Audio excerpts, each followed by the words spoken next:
Salve guerreiros! Hoje nós vamos falar sobre um dos personagens mais icônicos da fantasia sombria, que é o nosso querido Elric de Melboné. Pois é, o Albino Amaldiçoado mudou a fantasia sombria para sempre, e a gente vai falar sobre isso. Aliás, tem vídeo aqui no canal, né, Fedric? Isso mesmo, a gente tem toda a história quase do Elric contada, narrada nos quadrinhos, claro, né? Nos livros a gente tem um vídeo sobre os livros. Exato, e temos também a história do Elric versus Conan, que é uma história assim bem antiga, uma história assim que é uma relíquia que tem aqui no Fantasia Sombria. É, o famoso meme do Elric Gnome. E se você é fã de Elric, então deixa aí o like, tá? Não esquece de se inscrever também, se você curte o conteúdo que a gente produz aqui, pra dar uma força, né, pra gente também, pra produzir cada vez mais. Sim, e não esquece também que agora a gente tem o Hypar, então clica aí no Hypar pra esse vídeo aí alcançar Cada vez mais gente, né? Com certeza. Então já deixa o like e bora começar essa discussão sobre o Elric. De Melboné. É.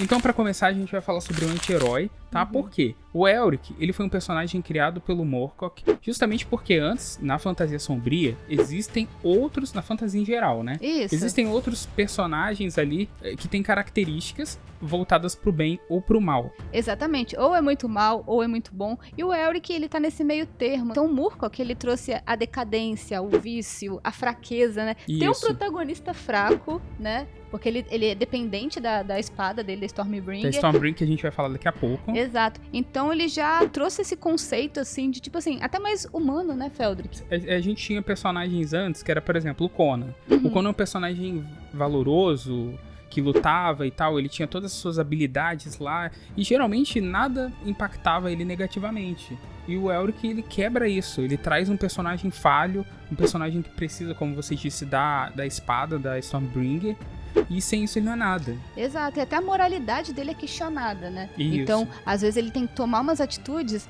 por ele mesmo, por egoísmo, ele se aproxima mais da humanidade. Da humanidade. Porque a gente não é totalmente bom ou totalmente mal, a gente tem essas escalas aí de cinza. E ele inspirou vários outros personagens depois dele. Sim, um dos personagens que ele inspirou é o próprio Guts, né? Que eu tenho a camisa aqui, ó.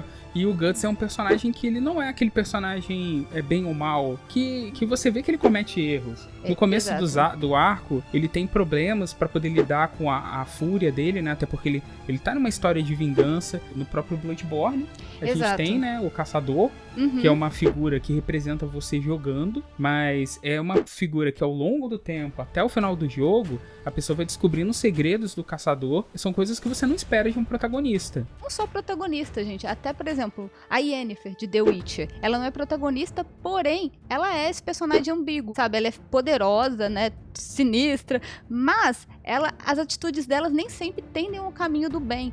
Porém, o modo que ela faz as coisas acaba, tipo, ajudando, né? Então não é... Por isso que ela não é vilã e nem heroína. Ela é essa anti-heroína dessa forma, assim. Você falou dela que ela não é vilã, mas ela age de algumas formas que vão trazer benefícios. Ela traz esse conceito da humanidade. Isso. Porque ela não é vilã, mas ela tá buscando algo pessoal. Que é a questão da maternidade. Então ela é capaz de fazer tudo pra ter o que ela quer. É isso que o anti-herói faz. O vilão também, né, é capaz de tudo. Por exemplo, o vilão, o Sauron, ele quer dominar a Terra-média, né? Porque ele serve a Melkor e toda aquela história que a gente já conhece. Mas o Sauron, ele é um vilão. Não tem um lado bom dele, né? Não tem um lado... Você não vê que, tipo assim, poxa, quem não gostaria de ser mãe, né? E no caso dela, ela gostaria de ser mãe. Você entende o lado dela, você entende que ela quer ser mãe. Então a Yennefer é um personagem que se encaixa aí numa linha de Elric, né? Mas e quando você precisa dela pra defender lá, ela se junta aos outros feiticeiros lá, agindo pelo bem maior, né? Então ela tem esse contraste, assim como o Elric. E tem outros personagens também, né, Feldric, que podem influenciar. No Magic a gente tem a Liliana do Véu, que é um personagem que sempre é visto como necromante, algo ruim. Mas na verdade o necromante ali,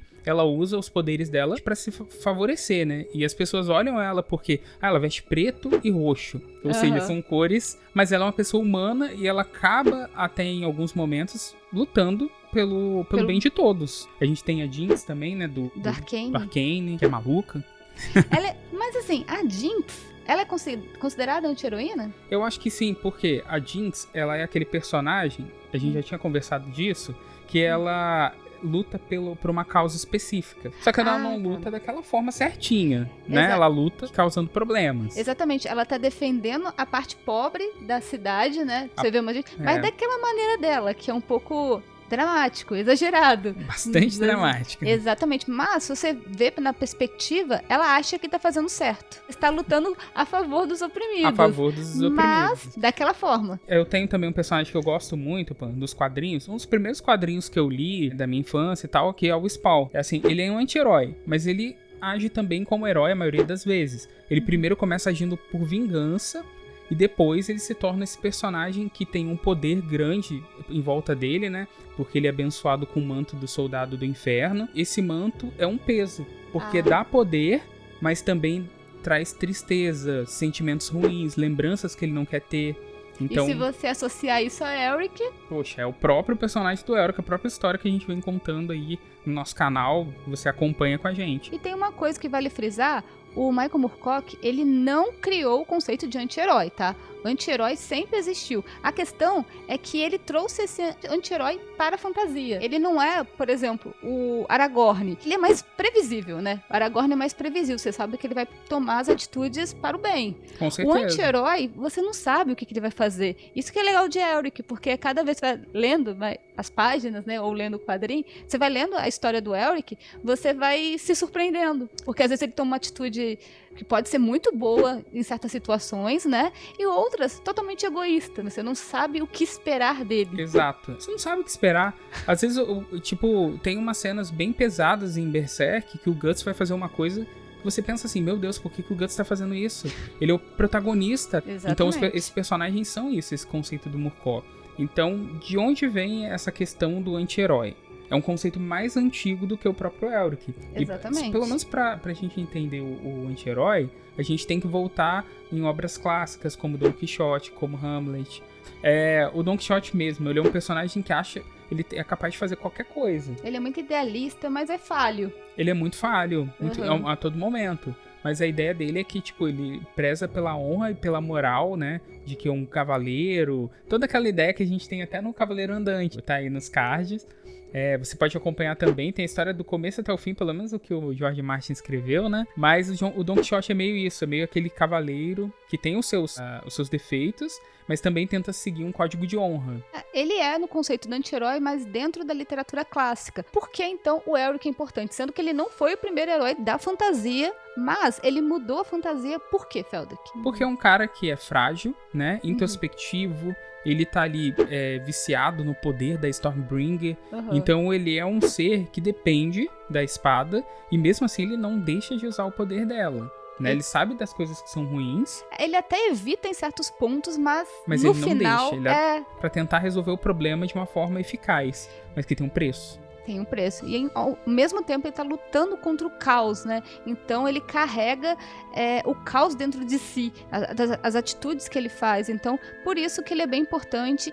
Inspirou esses personagens que citamos aqui, né? Foi um pouquinho diferente dos outros imperadores de Mano Boné, né? Exatamente. Os outros eram bem cruéis mesmo, assim como segue a cartilha de ser um imperador mano-boneano. E ele foge um pouco. Ele foge. Ele é um imperador, assim, que ele é mais intelectual. Então, de tanto ele ler, ele acabou adquirindo a moralidade. Então, pra ele, isso é ruim nesse aspecto, porque não tem como fugir daquilo que ele aprendeu, do que tanto questionar, ele sofre. Quanto mais você sabe, esse é o peso do mundo, né? Esse é o peso do mundo. O segundo tópico. O segundo tópico aqui é caos versus ordem. Isso. Muita gente confunde caos versus ordem com bem e mal. Bem contra o mal. Mas já vimos aqui que não é bem isso, né? Exatamente. O Elric, ele já traz essa mudança aí de que os deuses do caos não são totalmente do caos. Não. Assim Você como... tem até um exemplo, né? Vou deixar aqui linkado, né? Isso. Que aparece um semideus do caos e ele veio trazer a desgraça ali, vem brincar, fazer uma zoeira ali. Porém, quem vem castigar ele? É um deus do caos. Exatamente, não é o deus da lei que vem castigar ele porque ele tá acabando com o equilíbrio. Não, o próprio caos veio tentar trazer o equilíbrio. Então porque ele sabe que é uma questão de equilíbrio, não é uma questão de luta do bem contra o mal. Exatamente. Né? E as histórias do Elric abriu espaço para narrativas mais existenciais, né? Isso. Então filosóficas, então traz essa questão de que... Você citou a Yennefer, por exemplo, que é The Witcher. O The Witcher tem muito disso, né? De narrativas filosóficas, né? Que falam sobre a nossa sociedade, fazem referência à nossa sociedade, ao modo como a gente vive, como são pagas em moeda os serviços e como as criaturas e os seres humanos se relacionam, as outras raças também se relacionam, muito discutido dentro de uma obra de fantasia. Exato, e é até legal você citar o The Witcher, porque tem até um questionamento sobre o bem maior. Na verdade, é o mal menor, né, Feldrick? Isso, o mal menor é aquele que você tem uma opção, né? Você tem que tomar algumas atitudes, e essas atitudes vão, talvez, trazer situações ruins. Porém, não vai impactar tanto quanto a outra escolha, né? Isso, você vai optar por um mal, só que menor. O que geraria um impacto negativo menor do que a outra escolha? Sim. Então, tem essas discussões nesse universo, assim como em outros universos. O Warhammer Fantasy e 40K também tem essa... segue essa linha... Tem essa questão, porque é a mesma coisa que você falou da Yennefer. O objetivo da Yennefer é uma coisa pessoal, mas ela ainda assim consegue contribuir para a história de forma positiva. Ou seja, e você vê a figura da Yennefer visualmente, por isso que a gente usa essa questão de o preto e o branco no antigo, né? Porque a Yennefer, ela veste cores escuras e você acha que ela é um personagem do mal, mas a verdade não. Muito desses arquétipos são quebrados. O Elric, ele é um cara fraco, extremamente pálido e com cabelo branco, ele é de olhos doente, vermelhos, dependente de... serve a um deus do caos e mesmo assim ele quer fazer algo bom. E no Warhammer também tem isso, são exércitos que lutam contra impérios opressores, então nenhum lado vai ser bonzinho, né? Então tem aquilo, nada vai ser totalmente bom, nada vai ser totalmente mal, e por isso que o Michael Moorcock, ele foi muito importante nesse ponto também, que não tem essa definição assim tão certinha como uma coisa tolkieniana, sabe? Tem outro exemplo, Feldrick. Sim. Em Roda do Tempo. Em Roda do Tempo a gente tem um criador, né, que seria a Ordem, e temos o Tenebroso, que seria a Entropia. Que, vamos ser sinceros, é um nome bem... É tenebroso, é um nome bem esquisitinho. É tipo o Malvadão lá. Exatamente. Faz sentido. É bem esquisitinho esse nome. E com o tempo na história a gente vai entender que prender o mal vai trazer desequilíbrio. Tem outra obra? Então, isso? A gente tem Star Wars como um bom exemplo disso, porque Star Wars você tem o lado da força. O Sith e o Jedi. Só que no passado era considerado os Siths do mal e o Jedi do bem. Só que existe aquela condição básica, pelo menos no futuro da obra, quando é explorado no universo expandido, se você segue o caminho dos Jedi, você ignora muito do que um humano do que uma pessoa sim. Você deixa de ser real, né? E aí eles trouxeram um conceito que é até recente, mas que vem do universo expandido, que você precisa visitar o lado sombrio para poder ir pro lado... Você tem que conhecer as sombras para poder ser melhor, né? Porque se Exato. você não conhece... Se você não conhece, você precisa ter os dois lados da moeda. Você precisa saber o que acontece dos dois lados. Então você vai aprendendo ao longo dessa jornada. Você não nasce como, eu sou o Aragorn, não sei o quê. Eu sou o Aragorn, destinado a ser um rei e governar e tal. A famosa história a lenda do herói, né? Isso, a jornada do herói que segue lá. A gente pode até falar isso num vídeo futuramente, se vocês quiserem. Vocês colocam aí na descrição. Querem falar podem colocar aí nos comentários. Coloca aí. No último livro do Elric, gente... Não é bem um spoiler. Não é bem um spoiler. Mas a questão é que ele vai entender que nem a lei e nem o caos devem vencer completamente. Então, o papel do Elric é ser o campeão do equilíbrio. Mesmo que isso custe tudo a ele. Impedir o colapso total, né, das forças cósmicas que regem o universo de Elric de Menubonel. E finalmente nós chegamos na Stormbringer, a famosa espada do Elric, né? Exatamente. A gente falou um pouquinho da Stormbringer, a gente tem que lembrar também que ela influenciou e também foi influenciada, né? Exatamente, porque assim, na fantasia... Desde o princípio, a gente sempre encontrou artefatos, né? Artefatos mágicos ou que tragam algum poder, assim, pro seu usuário. É algo que já estava embutido na fantasia. Sim. A mudança do Elric para as outras armas é a questão que a espada dele é uma espada corruptiva. Sim. Usam muito o termo espada vampírica, né? Exatamente. É uma espada que tem própria consciência, que tem suas próprias atitudes. Então, é isso que o Moorcock modificou na história. Mas... O Moorcock não foi o primeiro a fazer isso, né? Essa história já existem algumas histórias que referenciam isso e é uma história muito antiga, né? Então, antes da gente chegar nessa história antiga, a gente tem uma passagem bem legal na Bíblia que fala sobre essa questão do porte da arma, né? Traz uma reflexão, né, sobre o uso de armas, principalmente da espada, que é simplesmente todos que tomarem a espada morrerão pela espada. A gente sabe que a espada é um símbolo, né, icônico, que é utilizado como uma massa de poder, como um ícone de poder. As espadas ou qualquer outra arma, assim, mais a espada, né? Porque Mais a espada estava mais relacionada à masculinidade no sentido de... Ao órgão masculino, né? Eles relacionavam isso. Então, em Game of Thrones, por exemplo, que é até uma coisa que a gente estava conversando, quando ele fala sobre o trono de ferro, que é um conjunto de espadas, é quando o rei, que senta ao trono, é capaz de tirar a masculinidade do outro rei, ou de um soldado, ou de um guerreiro, um cavaleiro, pegar essa masculinidade pra ele. Exatamente, por isso que lá o Trono de Ferro ele foi construído das armas dos oponentes. Aegon ele desarmou todos os reis dos 7 reinos e unificou aquele reino, mas através das espadas dos derrotados. Então, provar o poder dele perante aos outros. Principalmente outros homens, né? Exato. Até por questão machista, e de que o homem tinha mais domínio, principalmente na época medieval, né? A gente falou aqui que Elric também foi inspirado, né? Na questão de ter essa espada que não só traz um benefício para o herói, no caso o protagonista da história, mas que traz também algo negativo, que a Stormbringer tanto ajuda como também ela atrapalha muitas vezes. Tem uma história assim, antiga mesmo, Fantasia Sombria, Kalevala. Qual que é a história? Vou resumir bem rápido aqui pra vocês. Um irmão matou o outro, porém o sobrinho, o filho daquele que foi derrotado, sobreviveu. Então o que ele faz? Ele quer vingança pelo pai. Então ele roga aos deuses, suplica para que dê uma espada a qual ele possa matar seu tio. Porém, a espada corrompe a ele. No fim, a espada até então era silenciosa.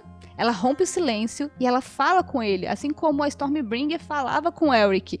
E ela, debochada, pede pra ele morrer. E a história tem um final trágico. O Kalevala influenciou antes o Michael Moorcock, também teve outra obra, que foi A Espada Quebrada, que o próprio Moorcock ele já admitiu que ele foi muito influenciado por essa obra. Veio o Kalevala, veio A Espada Quebrada. E A Espada Quebrada também, que eu acho que deve ter influenciado Senhor dos Anéis, né? Porque lembrando que a espada que é usada para derrotar o Sauron, ela é feita em pedaços, depois vai ser dada pelo Aragorn, que vai ser reconstruída. Então tem isso, o Elric foi influenciado através dessas obras, e depois ele influenciou outras obras. A espada, ela só não é mais a espada ou qualquer outro artefato, né? Ela não é só algo que vai ajudar. Uma penitência. É uma maldição. Falando nesse assunto, eu acho legal a gente trazer outros itens amaldiçoados, né? Que trazem esse conceito de eu te dou, mas eu também pego. A gente tem a Berserk Armor, quando eu falei de Berserk. Por quê? Berserk Armor, ela vai sugar o sangue do Guts e vai dar o poder que ele precisa para derrotar os inimigos dele, né? Ou seja, uma troca equivalente. Uhum. Isso acontece também em outras obras, né? Em Warcraft mesmo, Felder, que tem a Gele do Lamento. Esqueci o nome dela. Isso, a espada do Arthas Menethil. Isso. Que se torna, né, por conta da espada, por conta dos poderes malignos, ele se torna o Lich King. Lich King. Então, o Lich King é essa criatura tomada pelo poder, né? E por conta da espada, acaba se tornando um dependente. É que ela sussurra, ela promete poder, então isso acaba corrompendo ele, tornando ele nesse vilão. Esse ser, assim, poderosão. Mas... é bem Stormbringer vai. Isso, bem, até mais, porque o cara é imponente mesmo. E assim, quem quiser saber sobre o final de Game of Thrones, falando sobre o final falando sobre o Lich King, porque tem coisas muito comuns ali. Seria mais uma comparação Rei da Noite e o Lich King, né? Que a gente possa trazer aqui, que eu acho que fica uma análise assim bem legal. Alguém pegou inspiração de algum lugar ali, né? Eu acho. E outra também instrumento, né, que pode ter sido influenciado da obra de Moorcock, é a varinha das varinhas de Harry Potter, né? E não só ela, todas as varinhas de Harry Potter, ela tem certa personalidade. Como assim? Quando o Harry ele vai comprar sua varinha, ele não pode pegar simplesmente uma varinha. A varinha tem que escolher ele. Então ela tem uma personalidade. As varinhas, elas não corrompem, assim como a Gele do Lamento, a Stormbringer, mas ela traz essa questão de personalidade, de consciência, na qual as armas antigas, como até a Mjolnir, ele só traz habilidades maiores. Porque o martelo é um símbolo de honra e só a pessoa honrada o suficiente pode erguer o martelo.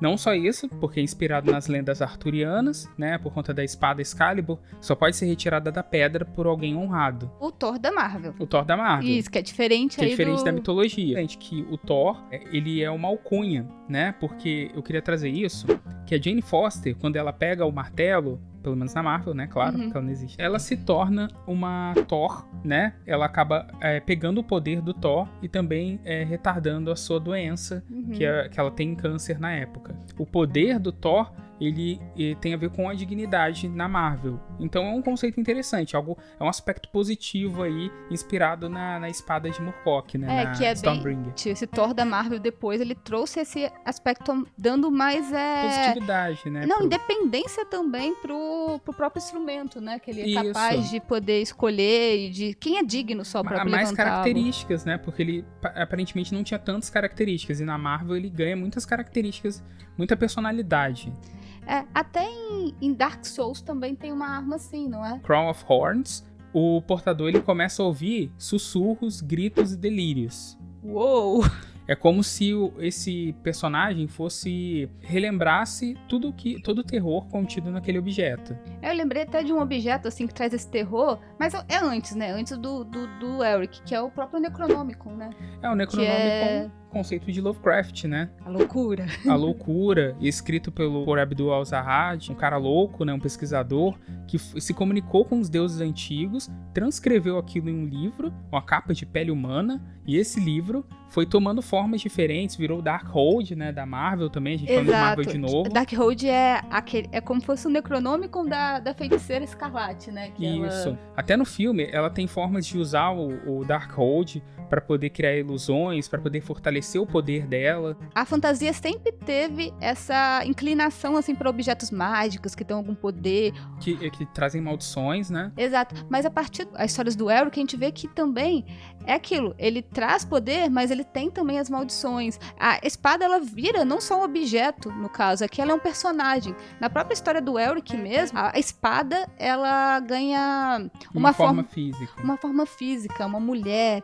Então, é bem legal isso, sabe? Você cria uma arma, mas essa arma, ela tem tanta personalidade que ela acaba se tornando mesmo um personagem importante da história. Não tem como você falar de Elric sem falar da Stormbringer. Agora, vamos falar em outro tópico. Quem são esses autores aí que são posteriores a Michael Moorcock? Quem são eles? E como eles foram inspirados, né? Tem o próprio Andrzej Sapkowski, né? De The Witcher. Cara, The Witcher...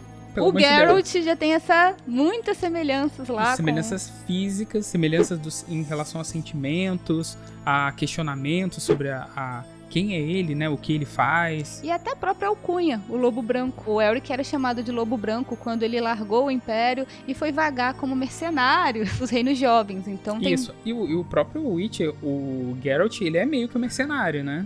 Ele o bruxo pago, é um mercenário. Uhum. E aí você fala sobre parecer, porque eles são parecidos, a gente lembra do quê? Parece muito com o Elric, com o seu universo.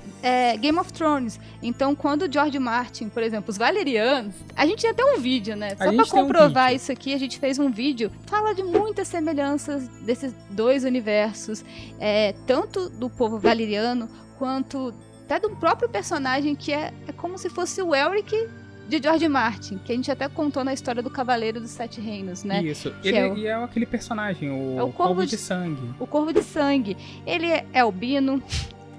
Ele... Tem um olho vermelho. Ele é um feiticeiro. É um feiticeiro. É isso aí. E tem muitas coisas relacionadas ali. Mas assim, pra galera saber todas as semelhanças que a gente listou, é legal vocês também procurarem aqui, a gente vai deixar nos cards, um vídeo que é especial, só falando o que o George Martin se inspirou, né, das obras do Moorcock, tá bom? Então assiste esse vídeo, a gente vai deixar aí e vamos trazer outros autores que também beberam da fonte. Isso, que no caso foi Neil Gaiman, que tem várias inspirações sobre essa questão, até mesmo pro Sandman, né? Que tem essas entidades, né? As entidades e o comportamento do Sandman como um personagem ambíguo. O Sandman, ele quer realizar recuperar os itens dele. Ele é um personagem seco. Assim, tem personalidade? Tem. Mas ele é frio e às vezes ele questiona.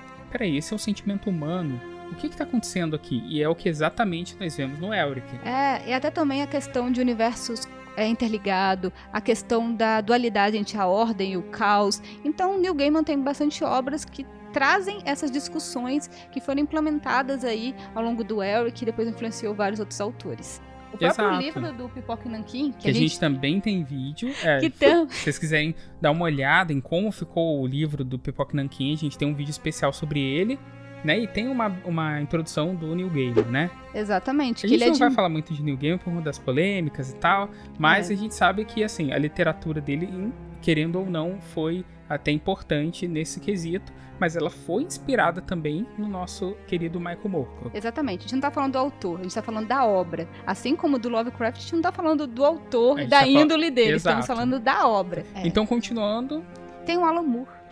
Obviamente, o Alan Moore é aquele que traz mais essa questão, né, Pan, de falar sobre assuntos que são muito mais humanizados. Ele fez isso como Monstro do Pântano, quando ele pega aquela criatura e traz conceitos humanos, questionamentos que ele faz sobre existencialismo, né? Eu sou uma planta, eu sou humano, eu deixei de ser humano quando virei planta.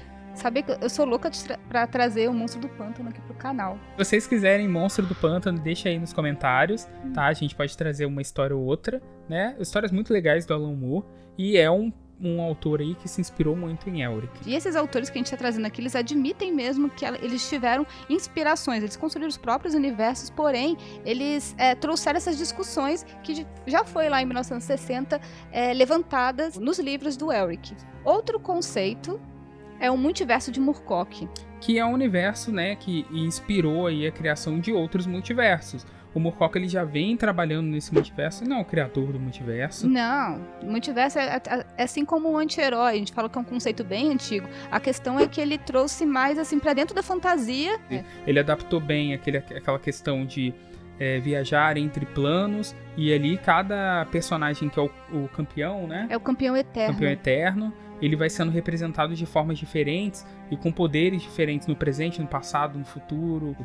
E tem até um quadrinho que eu queria trazer aqui futuramente, que é um quadrinho que o Elric viaja no multiverso. Talvez eu traga, se vocês quiserem. Que é um quadrinho, assim, bem difícil de encontrar, mas é um que, né, que ele não teve outras republicações, mas eu posso trazer aqui pra vocês. Então, se vocês quiserem. Deixa aí nos comentários. Você falando de multiverso, né? Eu lembrei da Marvel, que tem o universo 616, né? Que é o universo que é o nosso. E existem muitos universos. E cada um tem versões diferentes dos personagens. A DC também tem isso. Eu acho que muitos dos quadrinhos aí que são criados tem quadrinhos famosos, né? Tem essa questão de explorar outros multiversos e apresentar personagens de maneiras diferentes. Beleza, a gente já falou do anti-herói, falamos do caos e da lei, né? Esse contraste entre o bem e o mal, falamos de multiverso, falamos de autores que foram influenciados, falamos dos itens, né, dos itens da Stormbringer. Tem muita coisa, assim, que podemos associar a Elric, mas temos uma curiosidade aqui, porque não é só dentro da fantasia que o Michael Moorcock influenciou, né? E o mais legal que eu descobri é que o Michael Moorcock, ele não só inspirou, assim, trouxe outros autores, ele foi o próprio compositor, ele tem a sua própria banda. Isso é muito legal. Isso é bem legal.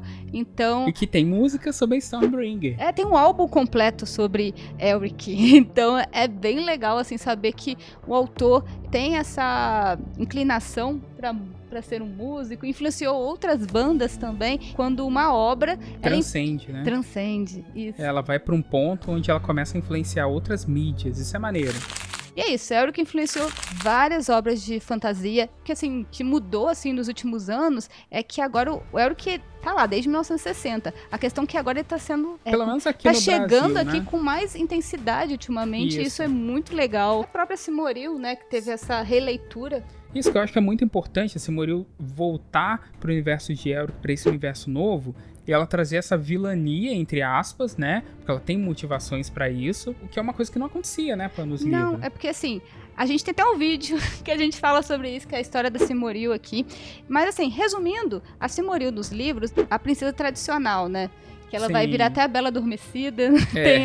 E a Silmaril dos quadrinhos, os quadrinhos da Glenar, ela já trouxe uma nova releitura. Agora ela é mais imponente, ela é uma Melniboniana que... De fato, né? De fato. Ela vira casaca, vocês vão ver no vídeo. Então, eu acho que é isso. A gente falou bastante sobre Elric. Se você que tá vendo o vídeo, deixa o like, se inscreve no canal que a gente vai trazer muito mais conteúdo sobre Elric. Mas antes, eu vou lançar um desafio. Vamos lançar um desafio aqui? Lança um desafio, vai. É o seguinte, se você chegou até o final, a gente vai deixar um código. Um código secreto. É um código secreto. Eu quero que vocês comentem Elric Gnomo. Eric Gnomo. Porque quem viu vai até o saber final... do nosso segredo. Exatamente. Até quem entrar depois vai ficar assim, ué, o que esse Ué, povo maluco tá colocando falando? o Eric Gnomo no negócio. Exatamente. Se chegou até aqui, comenta aí Eric Gnomo e eu vou saber se você gostou do vídeo, se curtiu aí. Se assistiu até o final. Né? Então a gente se vê, né, no próximo vídeo pra falar de Elric, de Game of Thrones, de sei lá mais o que. De fantasia Fantasia sombria. Isso aí, né? gente. Então, até mais. até mais. Tchau.